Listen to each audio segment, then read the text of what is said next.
Hi, today with me I've got Betina Crooks. She's the director of Off the Grid 365. Welcome, Betina. Thanks for having me, Beck. Thank you so much for your time. I know everyone is so time poor at the moment, and I'm really stoked to kind of share your story around how you developed your business and what the transition was during COVID. So tell us all.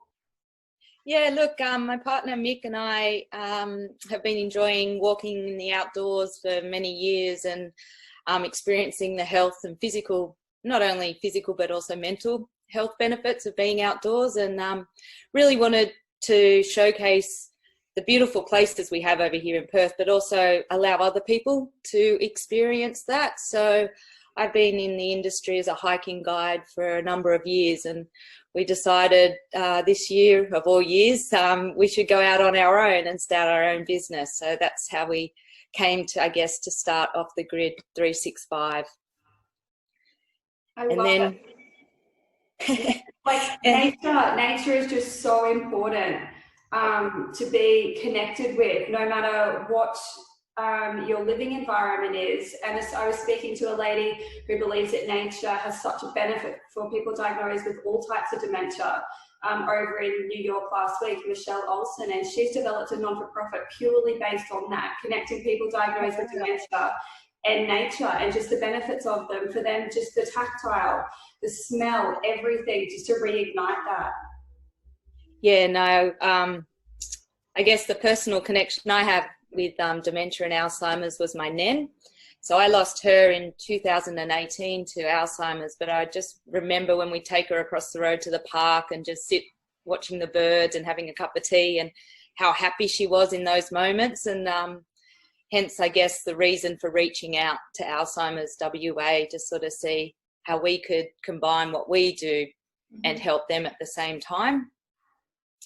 So I did experience firsthand, I guess, how nature can help and uplift people who are living with dementia or Alzheimer's, and how important it is to make sure that they still are getting outside and experiencing it. And it doesn't have to be far away. It can be your park around the corner. So absolutely. And when did you collaborate with Alzheimer's WA? Yeah, so we were shut down, as was every tourist business, in March, and our predominant target audience were actually from Sydney and Melbourne. So once the borders were closed, we really had to, as the buzzword is right now, pivot and come up with a new business model and to survive, really. And we wanted to do more than just take people out for a walk. And so we thought of a couple of different charities, and the fact that I had the personal connection with Alzheimer's, that really resonated with us to then approach Alzheimer's WA. And they seem to be a holistic organisation where they're not just providing support to people living with dementia, but also those support carers, the family members, and everyone around that person as well. So it's a little bit more, it goes beyond just the quality of life for the person living with dementia. So that was another, I guess, reason that we chose their organisation. So we walked in, excuse the pun, and asked what we could do to help. Yeah. And at that time, they weren't going to do their annual fundraising walk, again, due to COVID restrictions. So they were really receptive of anything that we sort of could put on the table. So we went back and we had a proposal of 12 events, and they said, yep, sounds wonderful, let's do it. And it was like, okay. So we sort of had to fast track everything. There was only about 4 to 5 week lead time to promote, to get things out, to get sort of support from local newspapers, radio stations, people like yourself, to sort of help spread the word and start the conversations, I guess, as well, because people, I don't think, realise how widespread dementia is, and that it's the number 2 leading cause of death in Australia, and it doesn't really get a lot of media coverage. So that was another reason which I guess prompted us to really sort of promote that aspect as well, trying to get a bit more awareness of it. So, Yeah, right. And I think it's because it doesn't necessarily present as a physical condition that people don't necessarily take notice of it, like mental illness. It's not right in front of you, so therefore we aren't aware of it. So why would we allocate funds or support to that? So the more the conversation happens, the more something's going to get done about it. Yeah, that's correct. It's definitely, and it's been amazing with the events we've had so far today, just hearing people's stories, whether they've directly had a family member or a friend with dementia or with Alzheimer's, or they've worked in the industry with people that do have Alzheimer's. That was just making me kind of quiver. When we were waiting to start our 21K last week, this gentleman came up because we had the flags and everything out, and he said, "Oh, thank you for what you're doing." And I said, "Oh," he said, "I got diagnosed 4 weeks ago with early onset," and he was on the verge of tears. I was on the verge of tears. And another lady, we were at Kings Park on Sunday, and she came and just gave me a big hug out of the blue, and she said, "Thank you, my daughter's only 50 and she's been diagnosed with it." So it's sort of not even the people directly that we've been dealing with, it's also these random kind of strangers that have come and make an instant connection. So it's it's heartwarming, I guess. And so how does the walk actually happen? So what's involved in a day? Yeah, so we've had a number of events already. We did a 45-kilometre around the Swan River, so that was a 12-hour day out, which was amazing. Yeah. We did a 21K on the Biberman, so that's more just a day walk. We did a family scavenger hunt in Kings Park, so we really wanted to have something for everyone. Yeah. So we had 17 families take part in that one, which was great.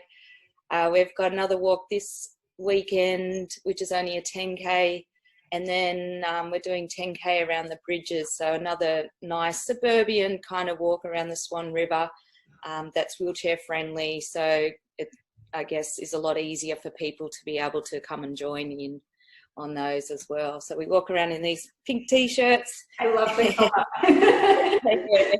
There's no missing us when we're out there. Safety first. That's right.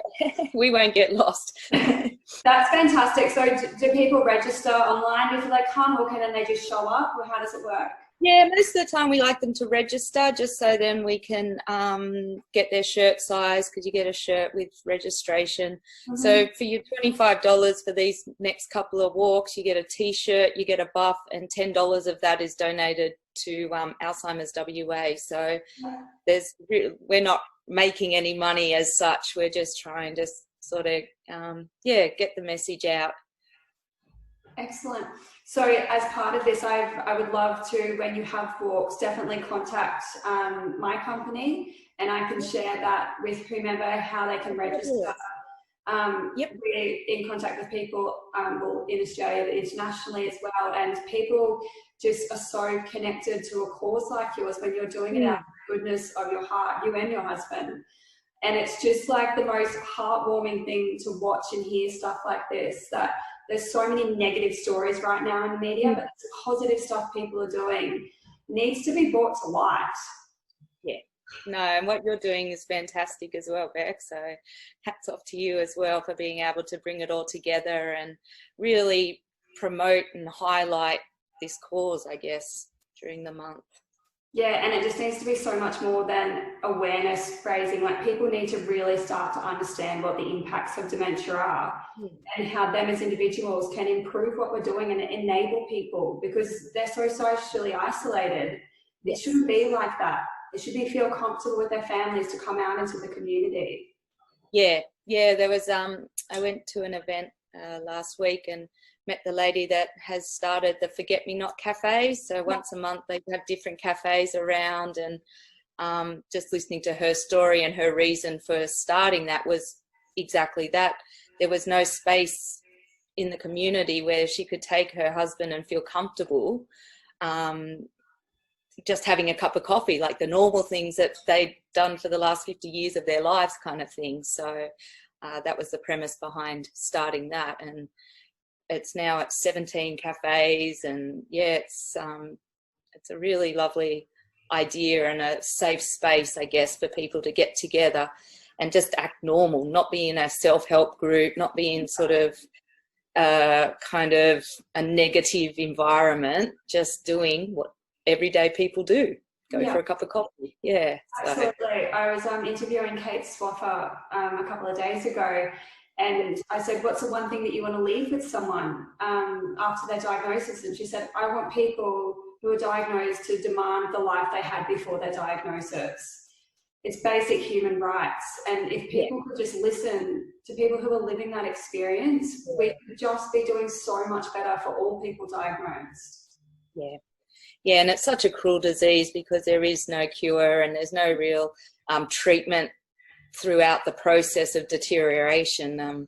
I just remember my nan in the different stages of going through frustration and sort of realising she'd asked the same questions, to being angry at herself, to then being the anxiety of not being in full control as well. And then then the other side of it is she had her 3 or 4 questions that she would ask on repeat to be part of the conversation when we get together. So, it's just a cruel disease. And they often say it's the people that are left behind that suffer the most, kind of, Absolutely. And losing someone that's in front of you but they're still there is possibly the hardest thing for a family and loved ones to go through. Yeah, and there was just a lady I was talking to yesterday, and her mum has been diagnosed and is slowly deteriorating, and she said, I'm now feeling more of a parent than she is, and this girl's only about 20. So, it's just, again, my eyes have been open just from having the conversation, and by doing this, it's just heartwarming, the response we've had, I guess, as well. Yeah, it's incredible. So are you looking to keep doing something like this with OTG? Are you looking, what's your short and long-term vision? Yeah, look, we'll do this. We will kind of reevaluate for next year. Definitely want to have a few events in September just because it is the Dementia Awareness Month, so it sort of ties in nicely. So definitely we'll do events next year. We're also looking to get perhaps into the research space. Yeah. So I actually wouldn't mind connecting with that lady you were just mentioning from New York. So to see, if new memories can be made, or if certain things prompt old memories, and through being out in nature on walks. So we're looking to sort of stay within the Alzheimer's and dementia space and keeping our, I guess, guided walking experiences as well, because our vision is to change people's lives one walk at a time. So it's so we can live that and deliver that through an audience, even if they do have dementia or Alzheimer's. Absolutely. And I'm speaking to a neuroscientist next week around the brain response, so should be someone else you would definitely connect with. And then looking at the research of being put into a naturalized environment and what the brain response is across that, but also the response to compassion and empathy when they're given that, and how much any person with a healthy brain needs that, but more so when their brain is deteriorating. So it could be really someone that you should connect with as well, because she's heavily in that research space as well. She'd love to chat. Yeah. Oh, that's fantastic. Yeah, because I don't think there's been an extensive amount of research done in that space. So hence we're sort of seeing there might be a bit of a gap where we can help out and help facilitate, I guess, through doing the walks, and then have the researchers conduct the actual experiments and get the data. Absolutely. Fantastic. So how much money have you raised? Well, according to my cause, we're about 10% of our 90,000, which 90,000 was always going to be a big target. And then we're ourselves, through the events from the $10 donations that we've had through the events, we're sitting at around 1,200. So we're looking to get 2,000 from our events, and we've still got a couple coming up. So we're pretty confident that we'll be able to reach that as well. And people can just donate without doing the event? Yeah, they can certainly just donate. I've got a lot of friends and family over east who are in sort of New South Wales, and they've made donations just because they believe in the cause, but they're not able to sort of physically participate over here. So certainly can just get online and donate and support that way. Excellent. Well, I'll put all your details at the bottom of this so people can connect with you directly. Yeah, that would be great. But thank you so much for your time. Thank you so much for everything that you're doing, even though you're on the other side of, we're the cool side. We're on the east side. I'm in Brisbane. But thank you so much for your time and everything that you're doing. And Alzheimer's WA are incredible. Jason and his team are outstanding. And you're right, the care they provide is so holistic. It focuses on every aspect of care.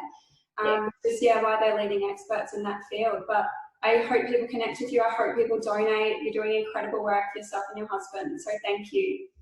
Thank you very much. I really appreciate you reaching out, Beck. It was, it means a lot.